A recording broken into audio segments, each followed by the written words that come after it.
કહેવાનો મતલબ મારો એ છે કે વારંવાર અમારી સામે પડકાર આવે છે, ત્યારે અત્યારે પોરબંદર મહાનગરપાલિકાની ચૂંટણીને લઈને અમારી સામે એક પડકાર આવે છે કે કેટલાક લોકો એમ કહે છે કે આમ આદમી પાર્ટીની ટિકિટ તો આની પાસે નહીં, ઓની પાસે છે.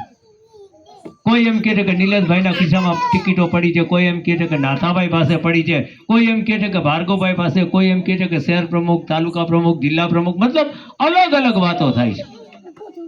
આવી એક પણ વાતથી કોઈના પણ પ્રભાવમાં આવ્યા વિના આમ આદમી પાર્ટીએ એક જ મુદ્દાનો કાર્યક્રમ બનાવ્યો છે કે દર 10 દિવસે તમે લોકોના વચ્ચે 15, 25, 50ની સંખ્યામાં તમે બેસી શકો છો. તો અને આમ આદમી પાર્ટીમાં અમે જ્યારે તમારું સર્વે કરાવીએ, આજે માની લો કે નિલેશભાઈનું નામ લઈને અમે ચાલ્યા, તો નિલેશભાઈને પાર્ટીના કોઈ મોટા નેતાએ આપેલું નામ નહીં હશે તો નહીં ચાલે. અહીંયા પૂછવામાં આવશે, ખાનગી વેસે લોકો ફરશે, પૂછશે કે ભાઈ વડુલીવાળા નિલેશભાઈ હોય તો, અને 2 જણાનો એવો અભિગમ આવે કે ભાઈ એ કરતા નહીં હો, ભાજપથી પણ વધારે કંટાળો આપે તો ટિકિટ ના મળે. પણ 2 જણાનો એવો અભિગમ આવે, 2 જણાનો એવો અભિપ્રાય આવે કે ના ના નિલેશભાઈ હોય તો કંઈક અમને આશા છે, અમારા કામ થશે, એવી રીતે નાથાભાઈ, એવી રીતે આખા પોરબંદર. ત્યારે આમ આદમી પાર્ટીના નામે ટિકિટોનો પોતાની મનમાની ચલાવતા યા પોતાના કંઈક અંગત લાભ માટે આમ આદમી પાર્ટીની ટિકિટ આપી શકશે, આવી વાતો કરનારા લોકોથી આપણે ચેતવાનું છે અને આપણે સાવધાન રહેવાનું છે. આપણો આગેવાન કોણ હશે? આપણો આગેવાન એ હશે કે જે દર 10 દિવસે તમારી વચ્ચે આવતો હશે. આપણો આગેવાન કોણ હશે? એ હશે કે જે આ પરિસ્થિતિમાં પણ નગરપાલિકા હોય, જિલ્લા પંચાયત હોય, તાલુકા પંચાયત હોય, એમાં તમારી વાતને મૂકવા માટે આગળ આવશે. આપણા આગેવાન એવા કોઈ નહીં હોય જે ભારતીય જનતા પાર્ટીથી ડરતા હશે. આપણા આગેવાન એવા કોઈ નહીં હોય જે કોંગ્રેસની પાર્ટી તરફથી આપણી વચ્ચે કામ કરતા હશે. આપણા આગેવાન એ હશે જે આપણો અવાજ ઉઠાવતા હશે, ને આપણો અવાજ ના ઉઠાવી શકે ને એ આમ આદમી પાર્ટીનો કાર્યકર્તા જ નહીં હોય. એવું નથી કે આપણે સર્વગુણ સંપન્ન છીએ.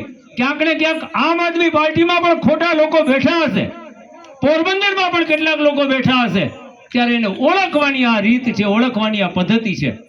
અને એ પદ્ધતિ હું તમને બહુ સારી રીતે કહેવા માંગુ છું કે પોરબંદર મહાનગરપાલિકામાં 13 વોર્ડ હોય અને એમાં 2 વોર્ડના લોકોની સાફ સફાઈ સુથરી થતી હોય. હું તમને ઉદાહરણ આપું વાડી પ્લોટની.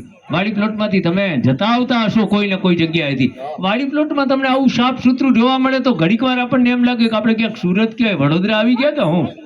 એ જ વસ્તુ આપણે બોખીરામાંથી નીકળીએ, એ જ વસ્તુ આપણે વેડી પ્લોટમાંથી નીકળીએ, એ જ વસ્તુ આપણે કડિયા પ્લોટમાંથી નીકળીએ, ત્યારે આપણને વાસ્તવિકતાની ખબર પડી જાય છે કે નહીં આમાં તો ધાંધલી છે ભાઈ. એટલે આ ભેદભાવની જે નીતિ છે એ ભારતીય જનતા પાર્ટીએ ચલાવી છે. ત્યારે આમ આદમી પાર્ટી ક્યાંક ને ક્યાંક એની પ્રોગ્રેસ ન કરી શકે, એટલે ભારતીય જનતા પાર્ટીએ પણ કેટલાક લોકોને આપણી વચ્ચે મૂક્યા હોય, આવું બની શકે. એટલે બહુ આપણે કહીએ ને વડીલો બેઠા છે એને વધારે ખબર હશે, મારી માવું બેઠી છે એને વધારે ખબર હશે. કાંઈ ના સમજે ને તો એમ કે દીકરા હાથ ગણીને ગારીને પછી પીજો પાણી. એમ અમે તમને એ કહેવા આવ્યા છે કે હાથ ગણીને ગાળજો ને પછી તમને એમ લાગે કે આમ આદમી પાર્ટી માટે આપણે કંઈક કરવું છે તો તમારે કરવાનું છે.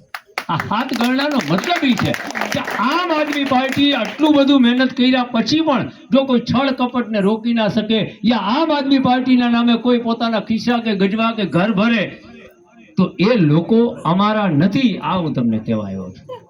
આપણા કોણ લોકો છે જે આપણા ઘર ભરાતા હોય, આપણી સમસ્યાઓમાં બોલી શકતા હોય, એ આપણા છે. હવે નિલેશભાઈને આપણે ચૂંટી લઈને પછી નિલેશભાઈને એમ કહે ભાર્ગવભાઈ થોડીક દાદાગીરી કરે છે, એનું કંઈક કરજો ને, નિલેશભાઈ હરમ ભરે કે ભાઈ એને કંઈ કહેવાય નહીં, તો એ આપણા આગેવાન નથી. નિલેશભાઈ એ ત્યારે આપણે એને મત આપવાનો છે કે ભાર્ગવભાઈને ઊભા રાખીને કહી દે કે ભાઈ મારા વિસ્તારમાં આ વાત આવી છે અને આ વાત તમે અમારા વિસ્તારમાં ના કરો.